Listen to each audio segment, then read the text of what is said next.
조갑제 TV 시청자 여러분 안녕하십니까? 2022년 7월 22일 오후 7시 30분입니다. 노조원 7명의 대우조선 옥포조선소 1독 무단 점거 사태가 51일 만에 끝났습니다. 그러나 그 뒷맛이 개운치 않습니다. 민주노총 금속노조 거제 통영 고성 조선하청 지회와 대우조선 협력사 간의 협상이 오늘 타결되었습니다. 임금 인상 고용 승계 문제는 잠정 합의안에 담겼고 손해배상 소송 문제는 합의안에서 빠졌다고 합니다. 이날 하청지회 노조는 잠정 합의안에 대한 전조합은 찬반 투표를 진행해서 최종 결정하게 되어 있습니다. 오늘 오후 4시 40분경 경남 거제시 대우조선해양 외업복지관에서 양측은 기자회견을 열고 잠정 합의에 도달했다고 밝혔습니다. 모두 발언에서 대우조선 사내협력사 대표인 권수호 녹선기업 대표는 파업이 진행된 지난 51일은 저로서는 51개월처럼 긴 시간이었다. 지난 7월 1일부터 밤낮 없이 교섭을 해서 잠정 합의안을 만들어냈다. 라면서 앞으로 생산이 멈추는 이런 분규가 발생하지 않도록 노사 상생 프로그램을 더 개발하는 데 협력사가 더 앞장서겠다 했고, 홍지우 민주노총 금속노조 부위원장은 만감이 교차한다. 늦었지만 국민들의 지지와 염려 덕분에 잠정 합의에 이르렀기에 머리 숙여 감사드린다고 했습니다. 이런 적반하장이 어디 있습니까? 불법 행동을 해놓고 국민들의 지지와 염려에 감사드린다고 했습니다. 자, 문제는 이제 이겁니다. 손해배상을 물어야 될 텐데 그동안에 이 불법 점거로 8천억 원의 손실이 났는데 이 손해배상 문제는 합의안에서 빠졌다고 합니다. 아니 지금 이 불법 점거를 한 쪽에서는 그동안에 있었던 일에 대해서 손해배상 청구 소송 안 해주기를 바라고, 이 손해본 쪽에서는 그렇게 할 수 없다 해가지고 이게 지금 합의가 안 됐다는 겁니다. 가장 중요한 게 사실 합의 안 된 거죠. 이번에도 과거처럼 듣고 넘어가면 또 할 것 아닙니까? 또. 근데 이번에 확실하게 여기서 응징을 하지 않으면은 51일간 약 8천억 원의 손실을 끼치면서 진행된 이 불법 행위에 대해서 면죄부를 주는 겁니다. 아니 어떤 회사에, 그 회사도 보통 회사가 아니고 지금 적자를 보는 회사입니다. 1년에 1조 7천억 원이나 적자를 보고 국민 세금으로 형성된 공적 자금이 10조 이상 투입된, 그래도 이 회사가 과연 회생할 수 있느냐? 그러니까 의문스러운 그런 회사에 임금 인상을 요구를 하면서, 그것도 어마어마한 인상 요구를 하고 또 고용 승계 등등 요구를 하면서 소수의 인원이 점거 농성 벌리는 바람에 일하고 싶은 동료들도 일을 하지 못하고, 마침 요새 조선 경기가 회복돼 가지고 주문이 들어오는데 그걸 납기를 맞추지도 못하게 하는 이런 행패를 부린 데 대해서 면죄부를 주겠다고요? 면죄부를 달라고 하는 쪽도 후한무치하지만은 이걸 가지고 협상 대상으로 삼았다는 것 자체가 문제입니다. 이 정부가 이 문제에 대해서 제대로 지도를 했느냐? 왜 정부가 여기에 개입해야 되느냐 하면은, 이 회사가 산업은행을 통해서, 산업은행이 대주주입니다. 그러면은 정부 아닙니까? 국민 아닙니까? 당연히 개입을 했어야죠.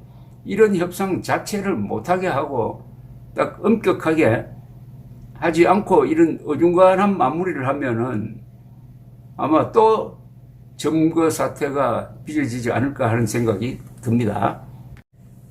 대우조선해양은 이번 파업기간 내 동시에 4척을 건조할 수 있는 세계 최대 규모 제1도크의 진수작업이 중단되면서 막대한 피해를 보았습니다.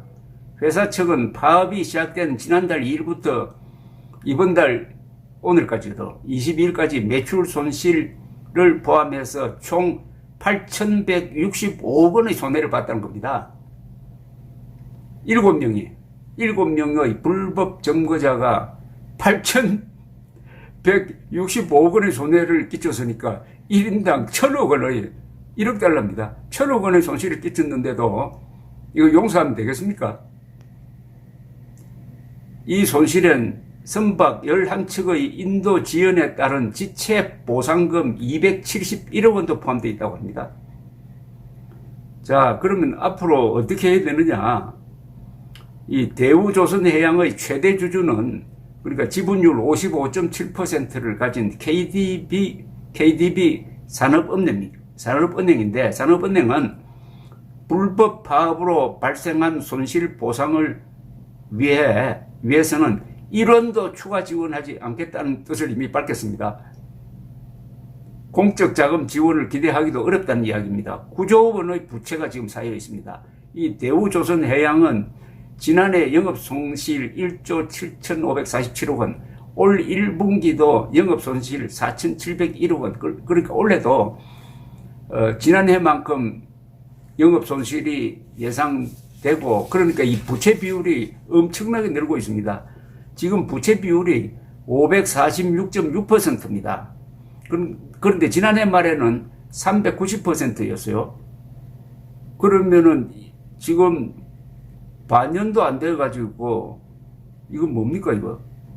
약 150%포인트나 부채 비율이 늘었습니다. 보통 기업에서는 부채 비율이 400% 넘으면은 그 회사는 재기불능이다, 이렇게 판단을 내린다고 하는데 그보다 훨씬 더 높습니다.